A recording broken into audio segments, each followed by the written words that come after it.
Welcome to the Live Tap Podcast. I'm your host, Damian Trailer, and today I have Erin Donovan and Sarah Fox tapping in with me. Welcome to the show, Erin and Sarah.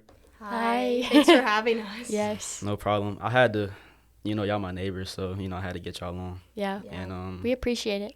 No problem. I appreciate y'all. Can you guys give me your majors, class of graduation, and what sports you guys play? Okay. I am a double major in Mass and Sports Communications. I'm graduating in 2026, so I'm a junior, and I am on the women's golf team. Okay. My name is Sarah, and I am a senior environmental science major with a minor in chemistry, and I am on the women's golf team. Is that major hard? Yeah. Well, I'm a person who doesn't like math, but I love science, so I just have to fight through the math. I've had to help her with some of her math. Yeah. Which I feel like says a lot because I'm a communications major. Yeah. Communications major stand up. Yes, sir. Shoot. Where y'all want to start off first? I don't know. No, I'm just playing.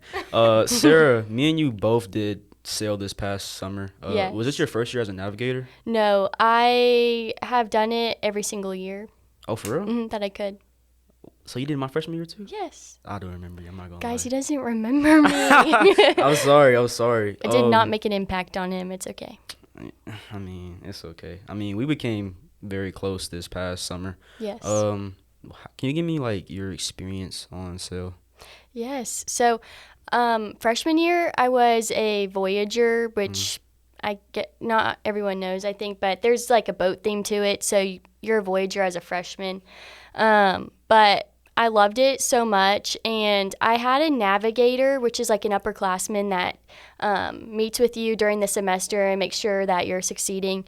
I had a navigator, that I was paired with. She didn't really meet with me or anything, and I was the nerd that wanted that experience, and I wanted to meet with my navigator once a week, and I wanted to have that relationship, and she never really met with me. She brushed me off and everything, so I wanted to become a navigator just to give other freshmen a better experience than me, and I've really loved it. I think it also helps you just to be involved on campus, because I feel like each year, I just learn 100 new people from each class, which has been really cool and kept me involved on campus.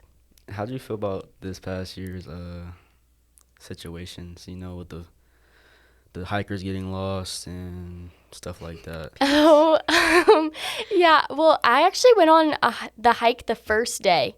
I'm very thankful that I did, because that was a bigger group too. There were more of us. I think there were about 10 or 15 of us. And then the next day they got lost, and that was a little scary. We were praying. We were hoping and just waiting. We went and had dinner without them and everything. So we were just hoping that they would make it back, but they did. Yeah, because Draylon, I interviewed him a couple weeks back, and he just told me his story, because he was one of the hikers lost. Yeah, I remember that. And he was just saying Peeps can't read a map to save his life. So well, I was actually on that hike, and not on that hike, but the day before, and so we actually kind of got a little turned around on that too. They gave us a paper map, and there were honestly 30 or 40 routes that you could take through this mountain, and they're supposed to be color coded for the trail, but it was in black and white, so you could not tell anything. So I can understand the confusion there, but I'm glad that we made it out. Well, let's also add that sometimes when Peeps drives us, we end up turning around on a median because he missed the turn. So he's already a little directionally challenged. Oh, yeah. So Peeps is bad at directions, period. Peeps, I can't talk though. I feel like you miss a turn here and there. I feel like it's just kind of natural. Poor Peeps, but yeah, Peeps. Let's not do any directions. On to you guys' sport. You guys play golf, of course. Y'all played last week in the Chick-fil-A Invitational, placing 5th out of 15th as a team. How you guys felt the Invitational went? I'll let Erin speak on that, because she did pretty dang good. But yeah, I heard. We're gonna get into that in a little bit. Well, I would say from a team perspective, our first day was not our best stuff, but I think it says a lot about how far we've come and grown as a team, because what we shot that first day was what we were comfortable with my freshman year. So, like, the fact that we've come, like, we were so disappointed in what we shot, but we would have been just okay with that 2 years ago. Totally, like, not too upset about it. And then for us to come back the next day and finally put together a round and end the season kind of how we wanted to was really good. And from a personal side, like, last year I really struggled at this event. I made a big number on a hole that kept me out of even getting an all-tournament finish. Mm-hmm. And this year I was able to just kind of play steady golf and win, so that was pretty exciting, yeah. Yeah, I have to agree, too. Like, in the past, we haven't been a day 2 team. We actually would typically do better the first day and then kind of crash out the second day. Mm-hmm. And our goal this year overall has to kind of be, we keep calling ourselves a day 2 team. Like, no matter what we come out with the first day, we just want to at least be right where we were or even better. And I think we've done really good with that this year. We've done a lot better with that. So I'm proud of us in that point. Speaking of Erin having a great weekend, I heard you had won the Chick-fil-A Invitational individual title, shooting a -3 for the tournament. How you feel about adding another accomplishment to your long list of college accolades already? It feels really good. I was actually talking to one of the boys about it today. Is like, sometimes, I guess last year it was just nice to, like, gain a lot of the accolades, but some of them felt like, okay, maybe the fields weren't that strong. So I didn't feel like I played really well enough to earn that first place title. Mm-hmm. And so this year, both of my wins really felt like I deserved it. And I think that is what feels the best, really, because I did kind of have some mental issues in the beginning of this semester, like on the golf course, just kind of overcoming some expectations that I've set for myself that were a little unrealistic. Mm-hmm. So to be able to come away with 2 wins and at Chick-fil-A putting up really good scores feels pretty good. Yeah, that's great. I'm looking at your accolades right now. I mean, USA South Player of the Year for 2024, 2024 USA South Individual Champion. You was USA South Rookie of the Year in 2023. I mean, you got a long list, sister, and you're only a junior. So, I mean, shoot, next year you might pop off and go even more crazier. But Sarah, I mean, you seem to be a very consistent player on the course as well. You know, you seem to always get the job done. I see you posted a career best 73 while finishing top 6 in the Alamo City Classic a couple weeks back. I remember talking to you the other day, and I remember you mentioning to me that you felt your best performances were in the first 2 tournaments this fall season. Yes. So I think you asked me, because with that personal best being a 73, I think you asked me if that was my best performance. And I might be a hard critic on myself, but I don't think it was my best, just because the first 2 tournaments, I had more consistent, better rounds both days. Mm-hmm. I don't know. That's just the competitor in me. I wasn't really happy with myself the first day of the Alamo tournament. And so going out and shooting a 73 was great. But overall, I wasn't happy with that tournament. So I would say our first 2 tournaments, I was a lot happier with myself, just being more consistent and putting up 2 pretty good rounds. Yeah, because, I mean, you got some pretty nice accolades here, too, if I'm reading. I mean, USA South All-Conference Honorable Mention, USA South All-Conference Honorable Mention for 2022 and 2023, and you were USA South Rookie of the Week in 2021. So congrats for that. Congrats to both of you, actually. Thank you. On to the sports questions. How do you guys juggle the student-athlete lifestyle here at Piedmont? I think it's not easy being a student-athlete, but I think being at Piedmont makes it easy. I think that our professors are so helpful and for the most part, most of them want us to have that experience of being a student athlete, enjoy that we get to do that. So I think it's pretty easy here compared to some other schools, I'm sure, because they really do work with us. But yeah. I mean, I would have to agree with her, especially now that I am in the mass comm department. I feel like there's so much more. They want their student athletes to perform well, both in the classroom and, you know, out on their respective playing fields. But I was an engineering and math major before I changed majors, and I will say it was, like, so much harder. The professors were not as lenient. Like, they did not want you to make up work. They really didn't want you to miss. I had professors who would ask me to miss tournaments so that I could come to their class, and that was just really hard to balance. And I would say even now, like, when you get into the peak of season, you just have to maintain your schedule so well, so well and like responsibly, and I feel like that's the hardest part. And balancing a social life into all of that as well is really difficult. Yeah, I know Erin and I, we love a planner. We love a good planner.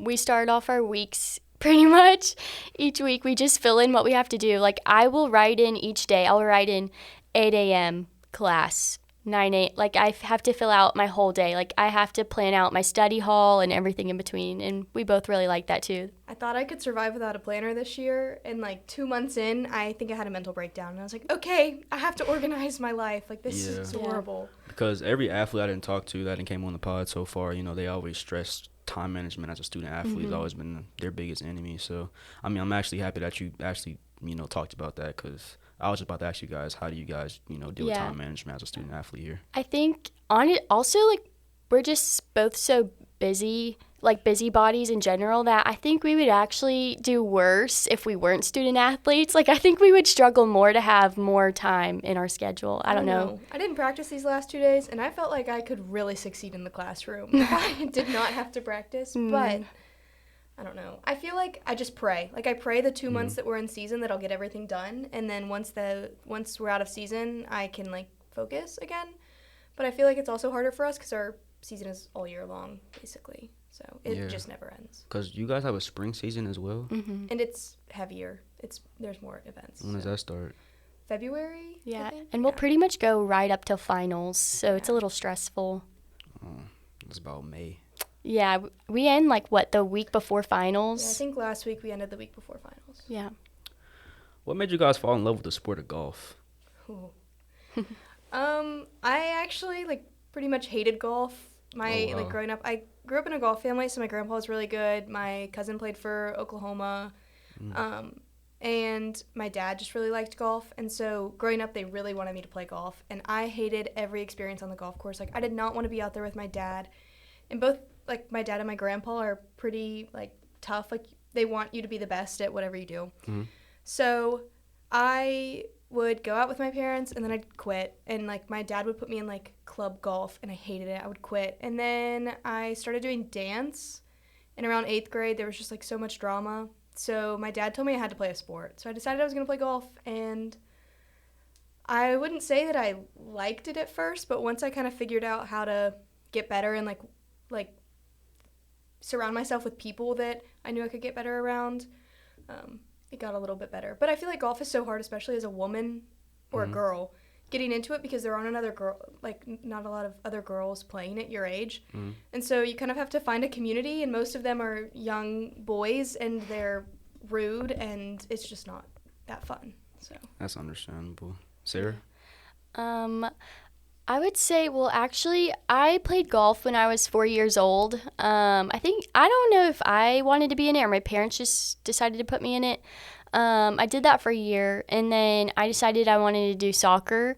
I did rec soccer, and then I wanted to get more serious, so I started doing competitive soccer. And then I just kind of fell out of love with that pretty early on. I quit in 7th grade. It was just getting to be a lot for me. And so my parents, again, they also told me that I needed to pick a sport. They just wanted me to be involved in something if I was going to quit soccer. And for some reason, I just decided golf again. It was something completely opposite from soccer. And it was something I could have control of over myself and not a team. So that was really nice. And I just fell in love with going out there and practicing by myself and trying to get better. And I just never really wanted to leave the golf course when I first started. What makes golf unique from other sports in you guys' eyes? I mean, it's an individual sport. Yeah, I think, like you said, it's an individual sport. So that's the one thing. I think also, like, just the mental, like, people, I feel like they kind of make fun of golf because it's not that physical. Yeah.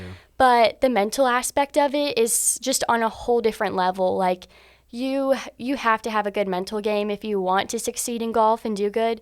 Like, you can have the whole game package, but if you can't keep it together in your head, I think that's where you really struggle. I mean, I would agree with Sarah. It's not like a football game where you're out there for a given period of time. Like, we're out there for 5 hours most of the time, and it's just you and your thought, and you hit a shot, and then you have 3 minutes to think about the shot that you just hit before you get up to the next shot and have to think about it again. So it's really mentally daunting.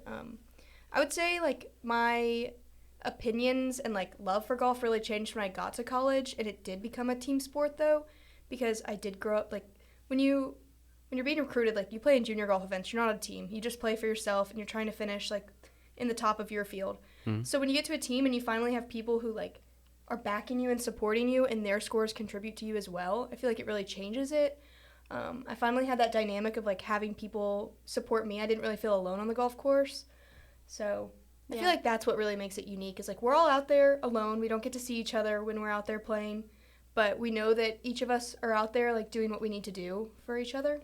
So yeah, I agree. Yeah, because I was actually, I'm very excited about this interview because I'm trying to venture off into other sports as well, and golf is very different than me. I never really got into it, so, interviewing you guys, I can pick you guys' brain a little bit about, how the sport is. But what made you guys come to Piedmont to play golf, though? So actually, I was getting recruited in the middle of COVID, and I was supposed to go visit some schools, and then COVID happened literally the week before I had some flights to go visit some schools. And I'm from Florida, so all of Florida was shut down because we were like one of the biggest hotspots for COVID at the time, and I couldn't really travel. And in, I think it was June or July of 2020, and our old coach, Coach Martin, she's the one who recruited me. I'd never heard of Piedmont before, and I'm not gonna lie, I was kind of like, what the heck? Like, this is in the middle of nowhere, Georgia. Like, what does this have to offer me? But I just gave it a chance. And at the time, I was actually the first virtual tour, but I almost slept through it. So I had to, like, get up and get ready and get dressed because my alarm didn't go off. I almost slept through that. But I'm very grateful that I had the tour virtually, and then I decided to come in person and check it out, and instantly fell in love with it. And that it was my first and only tour, and I just knew that Piedmont was home. Sarah was supposed to go visit other schools after Piedmont, and she had her dad drive her home. Yeah, we did Oh, it. that's real. Yeah, we did it. My dad was a little upset with me. He was kind of like, "Why don't we venture out and look at your other options? Like, let's slow down here." And I was like, "I just know, like, you can't tell me. I already know this is the school I'm going to pick." So I was pretty much set on going. Yeah. Felt it in your heart. Yeah. That's real. I kind of had, like, a Division I mindset. I was kind of fixed on, like, I want to play Division I golf, but I also wanted to do engineering, and so that was really hard. A lot of schools won't let you do both. So I'd probably reached out to, like, 30 or 35 Division I schools, and none of them got back to me. And then I reached out to, like, a couple schools that are on Piedmont's level. Like, I reached out to Barry and Rhodes, and none of them reached out to me. And then Susan Martin reached out to me, and I was like, honestly, like, I was, like, rock bottom. I had, like, no coaches talking to me, so, like, I'll go. And I'm from Mississippi, and I wanted to go as, like, far away from home. I did not want to stay there at all. So I decided to visit, and kind of same thing with Sarah. The fact that I could do engineering and play golf meant a lot to me, but also I actually toured this entire department, and I told my mom, because my dad wanted me to do engineering. I told my mom, like, I will change my major to, like, communications. Like, I know I'm going to. I'm not going to last as an engineering major, and if I don't last, like, I know I have something to back up on. So knowing that this school had both of those things for me in case that didn't work out for me, and I knew that the team was growing too, which, like, I love, like, building teams. Like, I feel like that's so cool to, like, watch that grow. And if I'm being honest, like, Sarah's scores were kind of the only reason I came. Like, if Sarah wasn't shooting what she was shooting her freshman year, I would not have come here. Look at you, Sarah, being an inspiration again. I appreciate that. Now we're roommates. Look at us. Crazy. Yeah. You guys' fall season just concluded last week. What were y'all overall thoughts about your individual play and team play overall? Yeah, like I said, I think this semester has really shown a lot of growth for us. I can tell that everyone went home and, like, actually put in work this summer. We came out kind of hot. Did we tie or did we break our individual? We tied it. I think we tied it, yeah, because the next week we broke it, right? Yeah. So, well, we tied our low 18-hole round in the first event of the year, which is really awesome. And then the second event of the year, we tied it again and broke our 18-hole record, which is pretty freaking cool. Like, we haven't done that. We haven't broken the 36-hole record since I've been here, I think, in a 36-hole event. So that was really cool.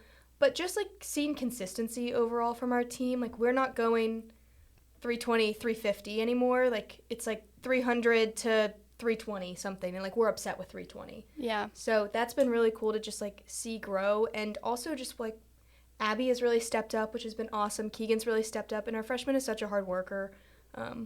So that's been really cool. And, like, individually, I just think that all of us have kind of had our ups and downs this season.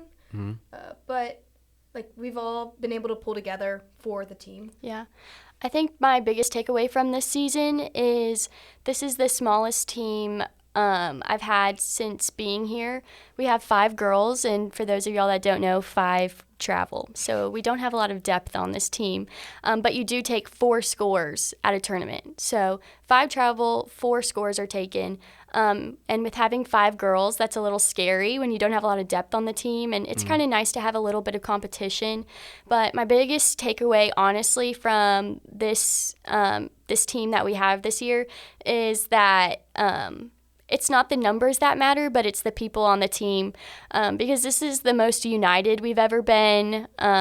And we really do, like, we are out there on that course not just for ourselves, but for each other. And, like, we have such a sisterhood, and that is just such a beautiful thing. And my freshman year, just the work we've gone through to build this team, genuinely, like, it's amazing. And I just hope that it keeps building that way, and we're in such a positive direction. And I just love my team so much, and I haven't really been able to say that in the past, and I'm really grateful for that, and I'm grateful for the 4 girls that are next to me on the course. So, yeah. I think it's all character building. We went through a lot. We were kind of trauma bonded. You know? Yeah.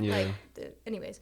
Especially Erin and I. We're definitely trauma bonded. Sarah and I were really worried about only having 5 people, because it does kind of take that. We do qualifying before each event to see, like, who goes, but obviously everyone's going because we travel with 5. Yeah. But now it determines, like, what the lineup is. And Sarah and I were really, like, ooh, that could be bad. Like, people could not try. People could just do whatever. But it's been really competitive. Yeah, we have all 5 of us. We, like, even in qualifying, even though you can look at it and think, oh, it might not matter that much. I think we all just want to still play good for ourselves. Like, we don't want to go out there and just not give a crap.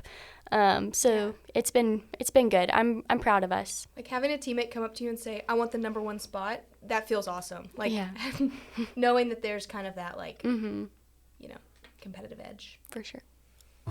How does Coach Hannah Satterfield, is that your name? Yeah. How does Coach Hannah Satterfield help you prepare for these tournaments? And what impact does she have on you guys? Yes. She's just very supportive, honestly. Like, anything you want help with, she's there.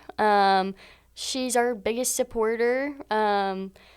She just is always there for us. I think even just without golf, I think it helps for her to just be able to take care of us, and she's readily available if you need to cry or you need a hug or mental support. Yeah. So she's always available for us. I mean, I would say, above all, like, she really just wants us to be happy. I mean, we've had, like, a girl transfer out, and ultimately I think Coach just really wanted her to be happy, and I think that at the end of the day, that's kind of what Coach is looking for. Like, are we happy with ourselves? Are we happy on the course? Are we happy with how we're performing? And then she's going to ask us what she can do to help us get there, whether that's a drill or whatnot. She's also she's not as, like, authoritative, but not in a bad way. Like, she's very open to, like, suggestions for practice, which I think is really good in a sport where you are, like, developing your own game, you know? Like, we don't need a game plan as a team. We, you know, kind of work on our own. So, yeah. And she's a pretty good recruiter. I have to give her that. Yeah. Well, also, she really emphasizes the experience. I think we're really getting off. I don't know if we're getting off topic here, but there's just so many things about her that are great. But she does emphasize the experience we have. Like, that's her number one thing, is she doesn't want us to regret our time here. So just having that sisterhood, I think, with her really pushing that. And we do team bonding and things like that. We're going to the soup kitchen Yeah. this month. Yeah, Oh, really? so We've volunteered at the soup kitchen every year that she's been coach, and it has been such an interesting experience. It's awesome. Like, Yeah. it feels so good to give back to the community, Mm-hmm. but there are some very interesting people at the soup kitchen. yeah, it's honestly very overstimulating too. Like, so much is happening. I'm an extroverted introvert, and so I feel like 20 minutes in, I'm like, okay, time for a nap, time to go home. We had a guy teach us sign language last year. Mhm. My freshman year, some guy, can I say it? I don't know if I can say this. Yeah, go ahead. He said he was going to shoot me. Oh, that's crazy.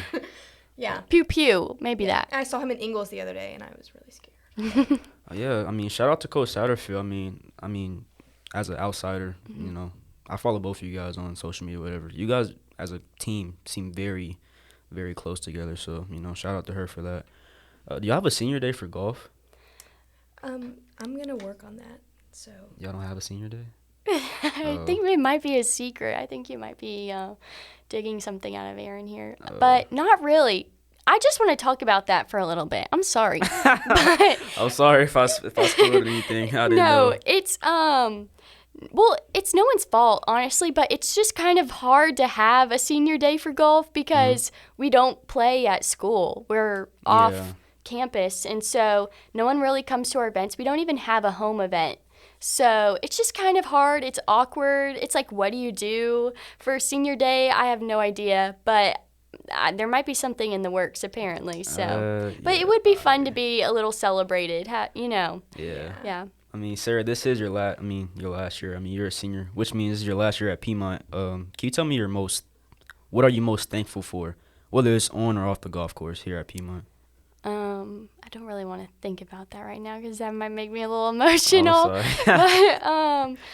But honestly, like I said, I got here and I just knew, and I'm so grateful to God for that. He definitely placed me here. He knew. And all glory to him. And it's just been such a journey, and I'm so grateful. I have to give a big shout out to Peeps, honestly. He's just been my biggest supporter here on campus. He's been like a second dad to me. I would not still be playing at Piedmont if it wasn't for him. And I talked to him about transferring. I think you guys can get the hint that maybe when I first got here, the team dynamic was not so great. Things were just not amazing. And I talked to Peeps about transferring, and he really told me that, like, things are coming, Sarah. Like, just stick it out, and good things don't always come easy. That was always his thing to me, and he still tells that to me now. He's like, just remember when I told you good things don't come easy, but look how great they are right now, and I'm so grateful to him. So Yeah, shout out Coach Peeps. yes. If I were to ask a teammate or coach about you guys as a player, or you individually, what you hope they say about you? Do you want to go first? Well, I'm going to add on to Sarah being a senior. Oh, go ahead. And just say that she really has kind of been the rock of this team. I mean, we've had a lot of, I don't know, it's not like a coaching staff, but we've had a lot of turnover. Like, we've really lost a lot of players, and Sarah's really stuck around. And she's held a leadership role that I hope that I can be able to fill when she leaves. And she really is the only reason I've stayed. Like, she thought about transferring. I thought about transferring probably 10 times more than she thought about transferring. But at the end of the day, like, I knew that there was someone here who was going to put in the work and also be my friend. And I value that friendship so much. So it has been really awesome having Sarah as I a teammate. appreciate it. That's so sweet. Y'all about to have me It's hard to get her emotional, man. crying. This feels No, kind of for real. I see her about to tear up over there. It's okay. It's I'm okay. gonna try to lighten up a little bit over here. You know, when you guys' college careers are over with, though, like, what career path do you guys want to pursue? Yours is on the horizon, so you can I take know. it. I've had this question so much recently, too, and it gives me slight anxiety. Being environmental science, my dream job would be to work for United States Fish and Wildlife Service or Florida Fish and Wildlife, because, again, that's where I'm from, is Florida. And so just being a environmental specialist with them would be so amazing. I don't really care about telling you how many years we have left on this planet or like testing the carbon dioxide emissions in the air. I really love animals, and that's my passion in that, and I love conservation, so anything along the lines of that would be amazing. Yeah, so I have like 400 paths I feel like I could go down, but I'm going to go with my plan after I graduate, which is to get a grad assistantship, hopefully with a bigger school, and not in Georgia. I want to go somewhere else. And I'm going to get my MBA because communications is a little scary. Like, I feel like I need just a little something else. Yeah. So I'm going to get my MBA and do a grad assistantship and see if I would like to coach, because I really think that that's something I'm interested in. I've talked about it with my dad, like, I would really like to try and play professional golf, but I don't really know if that's in the stars for me. I don't have, like, the physical build of a professional golfer I don't or know, hit the Erin. ball. You're really good, though. Yeah. From what I've seen your numbers and, like, your accolades. You have a lot of accolades, and your numbers The are field always just changes. good. Like, in LPGA golf events, it's longer. Like, they play from longer distances than we do. It's just, I feel like it's a whole other world. So I'd love to, like, commit a year to that, but I don't know if I'm willing to, like, pause my career for that either. So ultimately, I think I want to coach college golf, and I know you can't just, like, jump to, like, a bigger school, but my hope is to do a grad assistantship at a bigger school, so I already have my foot in the door there. If there's any teams up north, Erin would really like to broaden her horizons. Anyone in the Northeast? Yeah. Washington, D.C. She is area? tired of the South. Anyone up north, please give her a shout out. Free me. Oh, you looking to just leave from Georgia? You tired of Georgia, too? I'm tired of Georgia. I'm tired of Mississippi. I'm tired of Alabama. I'm tired of Florida. What's wrong with Georgia? She's just a northern girl at heart. You like the cold? Big city. I don't really like the cold. People just move slower here. Oh, okay, I need something a little faster. No, I understand what you're talking about. Sorry. Also, I think you forgot your question when Erin got you off topic. If you want to come back to that. If I were to ask you guys about if I were to ask a teammate or coach about you guys as a player, what would you hope they'd say? I mean, I would hope they'd say good things, but I also know that, like, Keegan on the team calls me a micromanager, and I think I've come to terms with that and use that more for good than bad, but I also have now acknowledged whenever I'm kind of taking over and trying to drive everyone's bus instead of just mine. But we just did a team bonding activity, actually, with our character coach, and they had us, we, like, drew self-portraits of ourselves, and they were horrible. And then we all wrote down 5 things about ourselves, and then we had our teammates write down 5 things about ourselves. And I think it was really eye-opening to see that, like, personally, I wrote down 5 things about myself that were pretty self-critical, and then for all my teammates to write down things about me that was aspirational to them felt really good. I don't want, like, my legacy at Piedmont to be that I was a good golfer. I want it to be that I was a good person first and then a good golfer. I love that. I would hope that my teammates would say that she just really shined a light in her. I hope that they say that I helped bring them closer to God, and that I just shared his love to them. I hope that is the first thing that comes to their mind, and that I just aligned myself with him as much as possible. And also, like Erin said, I don't want it to be for the golf. I want people to just remember that I was always nice to them and kind, and I just left a good image in their mind to them.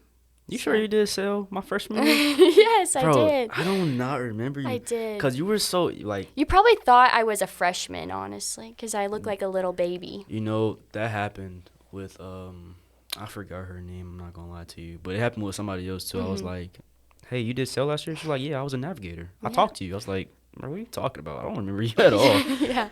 But on to the mental side of questions now. Do you guys feel like mental health is important in the sports world? Oh, yes, 100%. Yeah. And, I mean, I know that was kind of quick to answer that. Like, I've definitely struggled with mental health in my regular life, and it definitely impacted me on the golf course. I think recruiting was really hard for me. I was already going through kind of a mental health issue. My parents have really high expectations for me, and so growing up, I kind of exacerbated those. Like, I made those expectations higher than they really needed to be. So just dealing with a lot of like anxiety, whether it was like situational or like stress induced, I don't know. And just a lot of like self-doubt. I feel like that is on a lot of athletes' minds. I feel like we all have someone in our life who has kind of made us feel lesser as an athlete, and that made us feel lesser as a person. So I think that that's just like one of the biggest things that athletes has to overcome and realize that, like I said earlier, like you're a person first, like, and you're an athlete second or third or fourth, and just prioritizing yourself. Because at the end of the day, like, I'm not going to play golf forever, and I'm going to have to, you know, become a real person and contribute to society in some way. And the way I played golf is not going to define the kind of person I am. Yeah. I feel like I don't really struggle with myself outside of golf, but some of my biggest doubts and struggles are myself as an athlete. I feel like I just hold a lot of my self-regard in golf, and so honestly that's really disappointing, but I feel like I just like I hold myself to that standard, and I sometimes get down on myself because I feel like my scores could be better or things like that. So I feel like my sport does honestly bring me the biggest mental struggle in my life. And like we said, like golf is just so mental too. It's easy to just kind of like really struggle on that side. So yeah, it's just really hard. I'm really glad that this topic has become more of like a mainstream thing to talk about, because obviously like a lot of athletes have lost their lives to mental health issues. But I just think that it has to be talked about more, because there are so many like external pressures that are put on us and then are then turned into internal pressures, and I don't know, it just never really ends well. And there's not a lot of resources to you can talk about it with your teammates all you want, and like find I don't know, like what's that word? You can find like agree. Like you can agree on those things, and like it's kind of like you're bonded because of that, but you never really find like the help, I guess. So yeah, I don't think you want to like tell your teammates either, like, hey, I think that I suck and I'm really sad about that. Like, I don't think you want to go to your teammates about that, and you don't want to bring sadness to them or let them know that you're struggling in golf or things like that, because they also have other things going on, or to them it might appear like, seriously, like you're doing fine or things like that, you know? So I think it's just kind of hard to also bring that to them as well. Yeah, I'm actually happy you talk about that, because, you know, I wanted to start this podcast not only just to talk to, like, athletes who I know or, you know, who I'm very close with or whatever, but, like, you know, mental health is very important. And I just kind of wanted to engrave, like, how mental health is also important in the sports world, because, you know, I was a former athlete in high school. You know, I got hurt, and basketball was all I did. So when I got hurt and that was taken away from me, like, I was really down and just really out of it until I got here, you know, at Piedmont, and I met people, and, you know, like you guys. It's so cool. I think that's, like, so interesting you said that, too, because, I mean, I'm about to graduate, and I'm kind of, like, realizing, like, golf has just been centered around my routine since I was in 7th grade now, and then even before that, I had sports my whole life that I had to balance, and now that I'm going to graduate and I'm not going to have to, you know, do my sport every day all the time, I'm kind of nervous about that. I'm like, how do you just kind of transition into that? That's scary. And I mean, like, what do you do with your time? Because I feel like our schedules have been pretty much like made for us, because we have to go to school, then we have to go to our sport, and then we have to manage the golf or the homework and stuff like that in there in between. So it's like, honestly, like, our school and our sport like make our schedule for us. So it's kind of nerve-wracking that I can just go out and just do whatever you want. Yeah, do whatever I want. Like, how do you do that? I don't know, but we'll figure it out. I think that you bring up a really good point, though, is like you didn't know what to do with yourself after you quit. Like, that is not really how like we should be. That's not how we should let sports affect us. Like, sports shouldn't have so much of a chokehold on our life that we feel like lesser than whenever we aren't playing that sport. And I think sports have become such a American, like I don't know how to, like, it's, like, such a big thing in America. Like, if you're an athlete, you're holier than thou, you know? And, like, if you don't play a sport, like, they call you a NARP or whatnot. Like, I don't know. I feel like there's a status thing, and when you lose that status, it really affects people for some reason. When, like, we play that sport because we love it. We don't play it because it gives us a title, you know? And I feel like separating those two things is kind of the first point in, like, addressing mental health issues. Yeah, heard. I felt that because I'm about to lose my title. I've always been golfer Sarah, and now it's like I'm not going to be golfer Sarah. I'm going to be workforce Sarah. I don't want to do that. I don't want to be that. Why do you think I want to be an assistant coach? She doesn't want to lose that title. Golf coach Erin. Yes. I mean, that's got a little ring to it, not gonna lie. Yeah. Has there been a moment throughout your guys' sports career where your mental health was affected by your sport? If so, how did it impact you?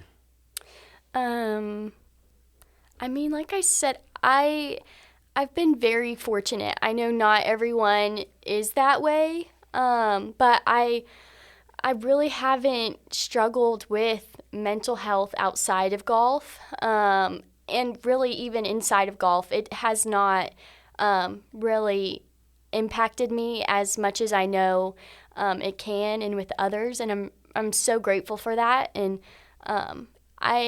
I just kind of take things as they go, and I haven't really been fully impacted by that. I feel like I can't really speak on that a whole lot. But yeah, I mean, I know what it's like to feel like I'm not enough. I feel like that's kind of what I felt like all of high school, and I think golf, I don't think it was initially, like, from golf. I think it was just, like, socially. I didn't really feel like I fit in, and I really wanted to be, like, the smartest person in school, and I had all these expectations, and then I had my parents at home who weren't really, like, validating me for, like, any success. It was always, like, if I did something good, I need to be humble, and I think that just kind of really brought me down to, like, I didn't really know, like, what my value is, and I kind of still struggle with that. I am filled with a lot of doubt. Like I said, like, when we did our team bonding exercise the other day, like, I'm just very self-critical, and I think that's kind of just always how I've been. And in high school, it did finally start affecting my golf game. Like, I just could not commit to a golf shot. I couldn't commit to a tournament without feeling like I didn't really belong. And I kind of got over that when I committed to Piedmont. And when I got here, I kind of got back into that. Like, I didn't really feel like I belonged in the fields we were playing in. Like, I didn't feel like I was capable of winning tournaments. And I think that I'll always have that, like, self-doubt creep back in. And usually when it does now, it does creep in on the golf course first, and then I find it affecting, like, my everyday life. And I think that's really hard. It's really hard to, like, pull yourself out of that, because once you get so deep in, like, the negative self-talk and being so critical of yourself, you start to, like, really believe it, and it's hard to tell yourself otherwise. I'm jealous of Sarah. Like, I wish that I could say that wasn't the case. But, I mean, I think that, one, that's just kind of, like, how you are. I don't really think that anyone had a direct cause on me being that way. I think I'm just an anxious person and tend to be really hard on myself. I wouldn't say that my parents necessarily helped. I love my parents. They're awesome, so supportive. But, yeah. Because my next question was actually going to be, how'd you overcome this adversity, if you have? Yeah, I mean, I actually went to a lot of therapy. Like, I was diagnosed with an anxiety disorder, and then I was, like, put on, like, depressive call, if we're being honest. Yeah. But it wasn't really, like, that bad. But it kind of, in high school, I kind of lashed out on my dad, and that's not something that I would normally do. And I told my parents that I needed to go talk to someone because I couldn't figure out, like, why I was feeling the way I was feeling. And so for 7 months, I went to therapy twice a week, and that was the best thing I've ever done. Like, I couldn't even tell you what she did. Like, I don't have anything that I took away that I, like, practice in my daily life. But she just said things to me that made me realize, like, that, like, how I was feeling was normal. Like, it wasn't really something to feel, like, different about. I don't know. I just felt like I really got to know myself, and I think that's kind of what I was lacking all along, was, like, I just didn't know myself, so I couldn't be confident in any of, like, the decisions I made or anything. And then, like, I feel like changing environments really kind of sets you back. So I was in a really good place when I graduated high school, and then I got here, and it was just a lot of new. Like, I'm not from here. I'm from 8.5 hours away, and yeah, you're from Mississippi. yeah. And so I think a lot of new just kind of set me back into, like, uncertainty. Like, I didn't really know if I fit in. So then I went to therapy here, too. And I feel like that's always kind of been, like, my go back to is, like, going to talk to someone and not someone. Like, I can go talk to Sarah. Like, then she's going to know. And then she's going to know that I feel this way about myself, you know? Yeah. So if I go talk to someone who's unbiased, just kind of getting out there. Yeah, I mean, I always feel like it's good to talk to somebody, you know, because that, you know, getting that out is probably the best medicine, honestly. It's the hardest part, though. Like, oh, boy, tell me about it. Do you guys think your sport has helped shape you or grow you as a person? For sure. I think that without golf, I would be a lot more shy. I was the kid that made my parents, I know you can't believe that, but I was the kid where I made my dad, like, order for me at restaurants. Like, I couldn't speak. He would have to speak for me. Or, like, even at the counter, he'd have to tell them what I wanted. And I really saw a change in that with golf. So, like, when you get to the first tee, you introduce yourselves to your playing partners, and you shake their hands pretty normally. COVID kind of got that a little bit, I feel like. But you would, like, shake their hand, and you would, like, be like, hey, I'm Sarah, you know, and they would all go around. And then golf takes, like, 4.5, 5 hours to play, so then you're stuck with these 2 or 3 other people playing golf. And so that kind of helped me to get out and talk to people. So I think... and being on the golf course, too. Like, people will talk to you, and just having that environment, I think I would be a lot more quieter. There's just so much more, but I think that's the biggest thing for me. That's funny because I think mine is the opposite. Like, when I was growing up, my sisters were always like, okay, like, let's play the quiet. Let's see how long you can go without saying a word, because all I would do was just yap. Like, there were some nights where they were like, I bet you can't go the rest of the night not talking. And I'd be like, oh, you want to bet? And then I would talk like 10 minutes later. So when I started playing golf, I finally, like, you have to shut up. Like, golf is a quiet sport. Like, you can talk at certain times, but, like, at the end of the day, you have to kind of, you know, give your playing partners their space. And so I think I kind of finally learned how to, like, mellow out a little bit, I guess. And I always feel like I'm an extrovert, and I played with I've always played with this girl on Methodist team, and I played with another one of her teammates at conference this year, and she was like, I was really worried about playing with you because my teammate said that you were really quiet on the golf course. And I was, like, flabbergasted by that. I was like, me? Quiet? So. Oh, my gosh. That's another thing. Sorry to interrupt you. But I think that golf has helped me so much with my anger. Like, no. I don't guess Erin didn't think I was going to say that, but... No, that's not what I was just going to say at all. My anger. I definitely, like, wear my heart on my sleeve and wear my emotions on my sleeve. And Erin's shaking her head over here. And so it's really, like, again, with that mental thing, I've had to learn how to chill out. And like I said, I played soccer, so you're yelling at each other, you know, you're talking to each other the whole time. And that it's just a completely different environment. Like, you could take your rage out on your playing partners and stuff. And golf, I just was the biggest person, like the biggest critic of myself and just everything else. So learning to control my emotions, learning to mellow myself out more, that's been the biggest thing. And I've also seen that transfer over into my life as well, because why am I going to, I still get angry over things easily, and I still can see myself with flames out my ears sometimes over the littlest of things, but I think it's definitely helped me to mellow out a little bit. Yeah. So I also like to add, well, first of all, when Sarah's on the golf course, you can, like, see the flames coming out of her ears. That's, True. Yeah. I can never imagine Sarah mad. The funny thing is that she doesn't think that like, she doesn't think that we can tell. Like, when she's driving the golf cart, like, I can feel it. Like, it's, like, hot in the golf cart. And the way she's driving is just like, oh, my gosh. Yeah. Sorry. She has gotten a lot better. Sarah, you're so nice and mellow, though. Ooh. Just kidding. You haven't seen me mad, so don't get me there. I'm good. She makes this one specific noise on the golf course when she's angry, and you can hear it, like, from other places. It's the... that like sigh. Yeah, you it's know like, what I'm talking about?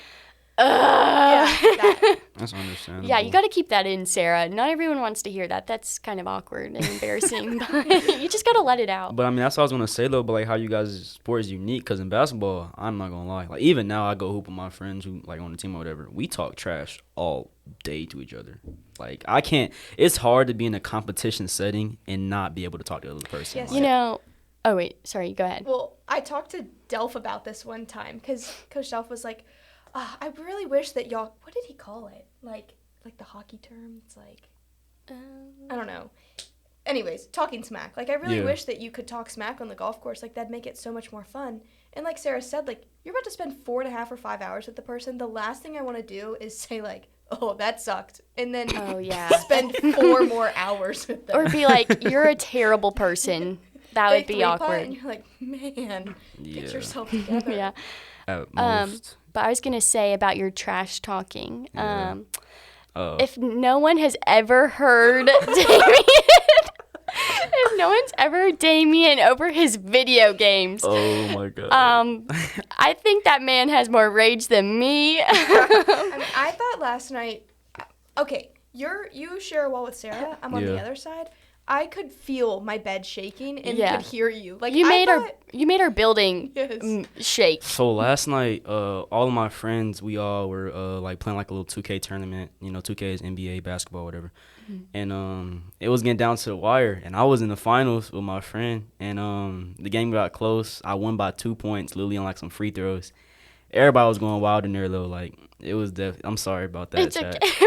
These are my neighbors, by the way, so like, they can probably hear everything. So I'm on FaceTime with my boyfriend a lot, and he's like, what is happening over there? Or today, Damien was playing video games, and my boyfriend, Brock, he was like, so this is the guy that you're about to have, like, interview you. Like, are you gonna be okay? Because he is screaming and shouting. Yesterday when it was going on, I screamed at Sarah. I was like, what are you doing over there? I thought it was her. Like, I thought she was throwing a fit. Yeah, man. So I mean, video games are a sport now. You can make money off that. Like you can be professional and make money. So, and Damien's working on controlling his anger. I maybe. mean, I can control my anger. It's just like when I'm in a heated battle with my friends, like we know each other, we're close. Like, of course I'm gonna talk trash to you, like, We're bro. gonna have to start throwing up like red cards or something. Yeah, bro. Signal. I told y'all, like, if y'all ever need, bro, just text me. I'll try to lower it down. A little Oh bit. no, it's not that honestly it's slightly entertaining. It's not. And I've told Erin this. It's not annoying because I've had annoying neighbors. Yeah. It's not annoying. It's entertaining because I as much as I'm trying not to listen, I'm like, oh my gosh, is someone getting beat up over there? Nah. And it's slightly concerning because I think that like one of the first times that this happened, I genuinely thought that someone was there was an actual physical altercation over there. And it just turns out that Damien is throwing things and just running around his room and everything. So yeah. When the game gets tight and it doesn't go my way, I do this little circle. I run this little circle. I just can to like feel blow it. off steam, bro. I'm like, bro, it's no way. Like, it's crazy. But on to the burner questions. Did you guys have any other offers outside of Piedmont? Offers Or interest? I had one actual monetary offer to Mississippi College, which is a Division II school in Clinton, Mississippi. And then like Huntington had interest in me, and then I did talk to Southern Indiana. But I didn't really want to go to Indiana. Understandable. It'd be a salute. There she goes. She's learning. I always say understandable. Yeah. I think that's it. I really wanted to go to Barry. Like, Barry is beautiful. That's where I wanted to go. And You're the second person to say that. Coach Brian just didn't want me, and now he's my best friend, so he's missing out. But that's another thing about golf that I don't think people realize is we get to be such good friends with the teams. That makes me think of that. And the coaches. Yeah, I don't think people could I don't think other athletes could understand that, is that, like we said, we have 4.5, 5 hours, sometimes 6 hours with these teams. And you get to know these teams a lot, especially when you play with them a lot. And like Barry last year, we were ranked pretty closely with them. So almost every tournament we went to, we played with them at least one of the days. And so just getting to meet so many people. Sorry, that wasn't part of the question. I guess you don't know this, but like when we go and we play in a tournament, like we don't play with each other. Like it's like I thought y'all play with each other. No. So like we are paired up with 2 other teams. So like the number 1s all play together from those 3 teams, and then the number 2s. So we never end up seeing each other on the golf course. Oh wow. Yeah. So you become friends with. That's another reason you can't talk smack. Yeah, that's why. Yeah, that would be bad. Other teams would be talking about you too, about like how bad we are and stuff. But that's fun. So sorry. Yeah. And when they like give you drama on their team, and then you can give them drama on your team, and then everyone like shares it in the van. That's the best part. Oh yeah, we like get on the van, and I know every single team does this. We, especially girls, we get on the van and we're like, oh my gosh, like you won't believe what happened today. Or like this girl did this. It's a great yapping session afterwards, and we get on the van. It's pretty funny. Yeah. Do you guys have a favorite music artist currently or all time? Sarah can vouch for me here that I have only listened to Gracie Abrams for the past month. And Gracie Abrams, is that a country artist? Or? No, she's like, I guess you would call it pop. Pop, okay. Yeah, she's like chill pop, I guess. Sarah's annoyed with I had never heard of her before, never listened to her or anything, and I could probably like sing maybe 3 songs right now, because when Erin and I drive to practice right now, that's like pretty much all that's playing, and I have to hear Erin sing them every single time. And you said Gracie Abrams. Gracie Abrams. So is that like your pregame tunes before you get on the course? Oh, no. I listen to my Spotify, like cultivated, feel-good, upbeat pop mix. Okay. I used to only listen to Kanye West. I have a playlist called Pre-Round Yay, and that is what I listened to all of freshman and sophomore year. But I think it got me like too pumped up, and then like I just had too much adrenaline. So I need something that kind of keeps me like mellow, chill, laid back. Yeah. Focus. Yeah. Gotcha. Too much Kanye. I know people hate country. They hate on country music. No, country music is good to me. You're a big Morgan Wallen fan, right? Oh, snap. I like Morgan. I like Bailey Zimmerman. I'm not really a big Luke Combs guy, but. Oh, she likes Luke Combs. Oh my gosh, I've seen him twice in concert. He's amazing. But y'all should have seen Damien at the Sail Retreat open mic night.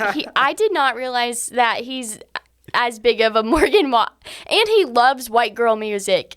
That's why he kept saying. He kept saying, "I'll do duets with y'all. I know any white girl song." So that was pretty funny. I was just trying to get the kids like involved, you know. Yeah. Like get them out there show. It was pretty good. But y'all know I'll get on the stage with y'all any day, bro. Like. Yes. It was fun. But I would say I really like Luke Combs.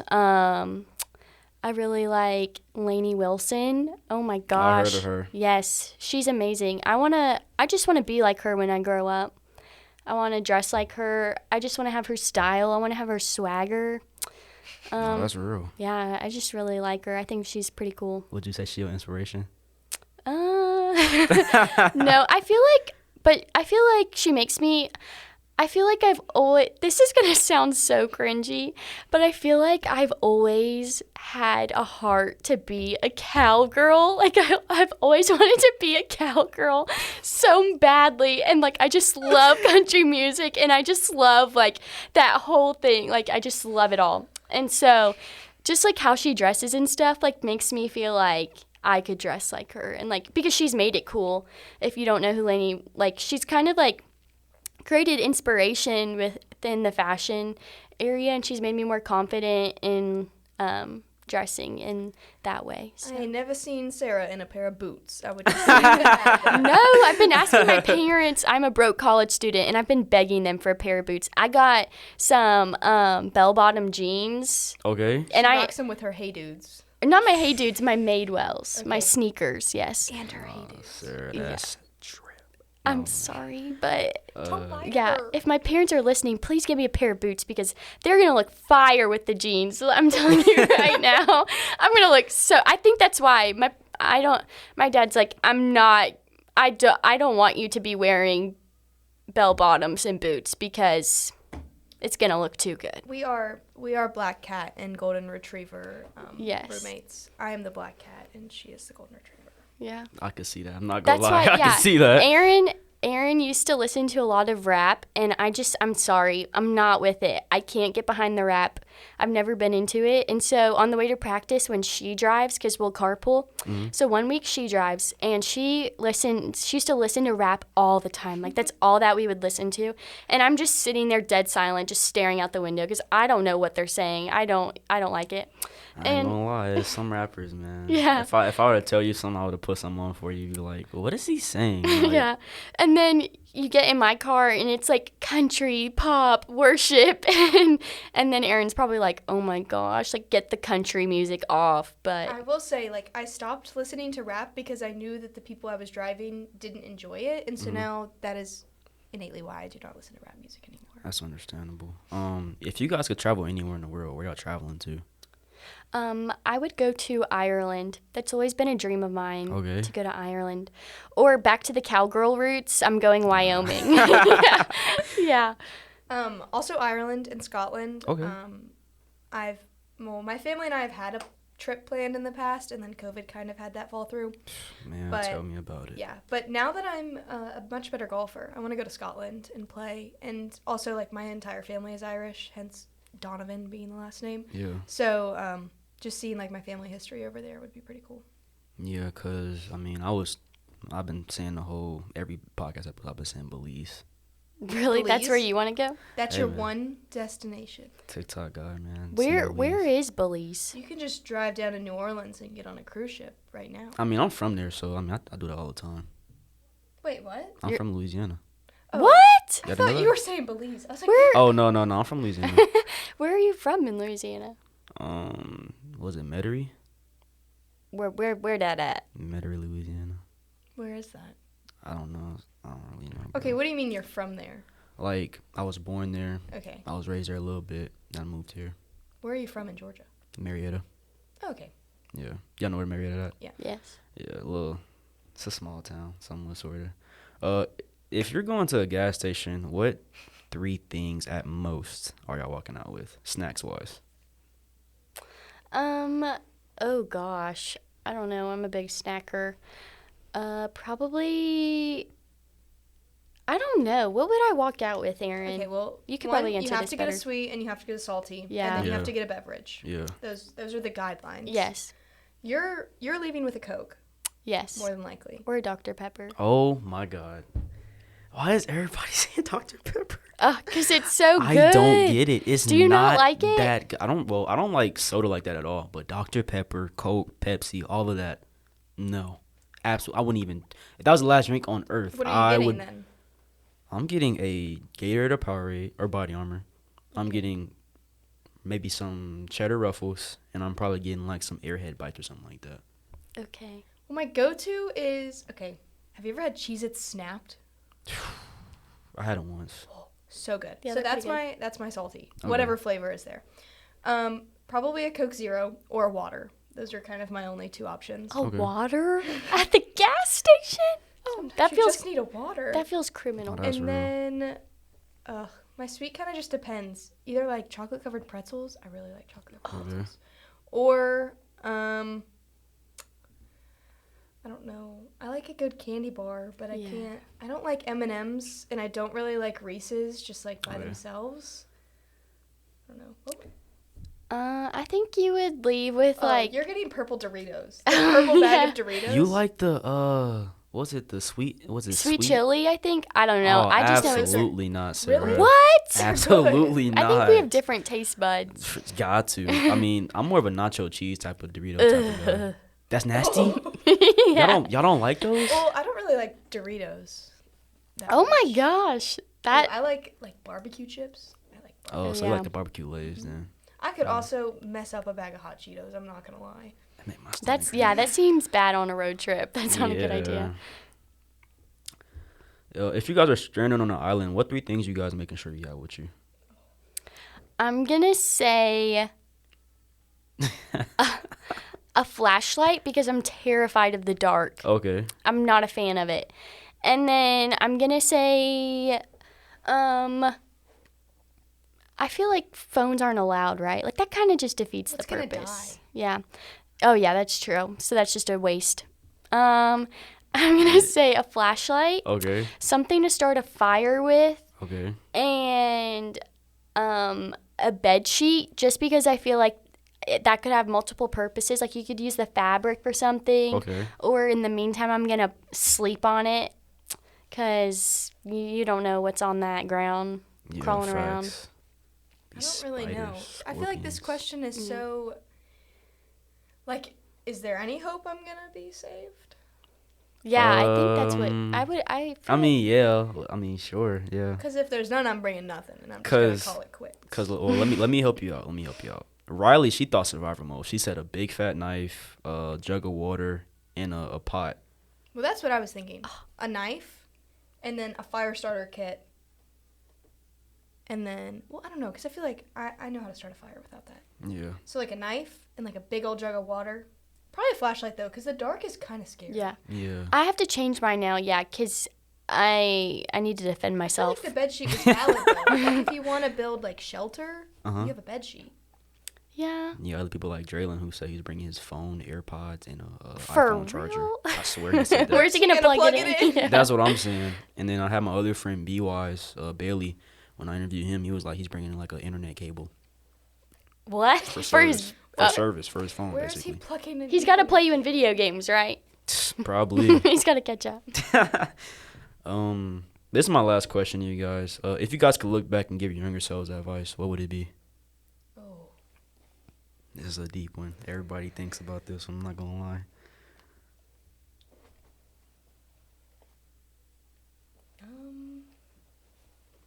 Sorry. Okay. Yeah, it's just bothering me. I think I would tell my younger self to embrace myself a little more. I think I spent a lot of like my childhood really trying to fit in. Like I wanted to do anything that like I could to be cool. I've always said like I think I was a closeted theater kid. Like Yeah. not that I ever would have actually like done theater, but like I really kind of enjoy that, not gonna lie. Like She knows the whole Muppets movie soundtrack. You do? in Hamilton. Oh, But- wow. But like I like didn't want people to know that. So cuz I wanted to be cool. But like that's fine. Whatever. I just think that I really like contained myself a lot because I wanted like people to think that I was like cool and I wish I would have just embraced that a little more. I think I do a much better job now. Like I feel like I am the most authentic version of myself, but I kind of wish I would have lived that out a little more when I was younger. I don't really know what I would tell to myself. I've just always been so confident in my decisions and everything I do and how I am. I think again, back to the anger maybe, I think I would tell myself to calm down a little bit. I think I would just tell myself that everything works out for a reason and, yeah, just to calm the anger a little bit. My goodness. Yeah, I mean, that's real. I mean, What about you? me, what I'll tell my younger self? Yeah. Mm-hmm. Oh, man.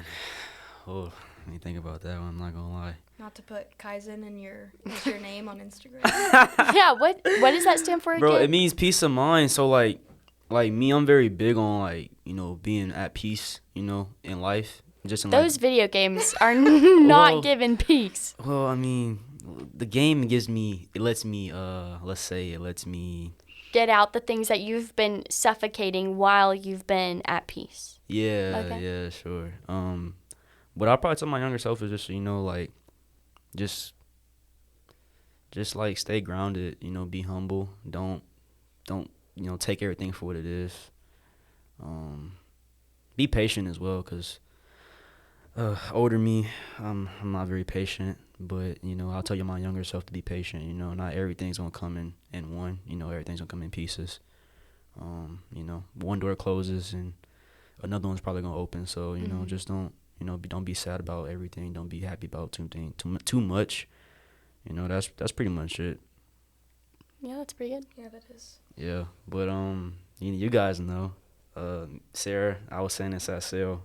Before I end the pod, can I get like a let's be great today from you guys? Oh, yes, of course. Oh yeah, cause I say this to y'all every time I see y'all, so y'all know I had to get this before I got off the pod with y'all. Okay. Are we gonna like say it all together? Y'all want to give y'all 3, 2, 1? Yeah. All right, but I'll say 3, 2, 1. Y'all say it. Okay. 3, 2, 1. Let's be great today. Yes. Yes. Sir, You have to start it like that. You gotta start it and end it. With the y'all think I should? Let's be great today. I appreciate y'all for coming on. This was a really great episode. I appreciate you having us. No, I was for really sure. looking forward to this. I'm not gonna lie. No, for sure. I was looking forward to it too, cause like I don't know anything about golf, and like with this podcast, like I've been trying to interview people from different sports, not just basketball or, soccer or anything like that. So. Yeah, I hope you enjoyed us. Yeah. Oh, for sure. I mean, got an hour in with y'all, so I mean, appreciate y'all for that. But Live Tap family, that was the Erin Donovan and Sarah Fox episode. Tune in next week. We got Piedmont soccer player Jocelyn Lopez and Piedmont's women's lacrosse players Tamar Tompkins and Lavette Cholo. You guys, let's be great today, and yeah, see you guys later. Let's go.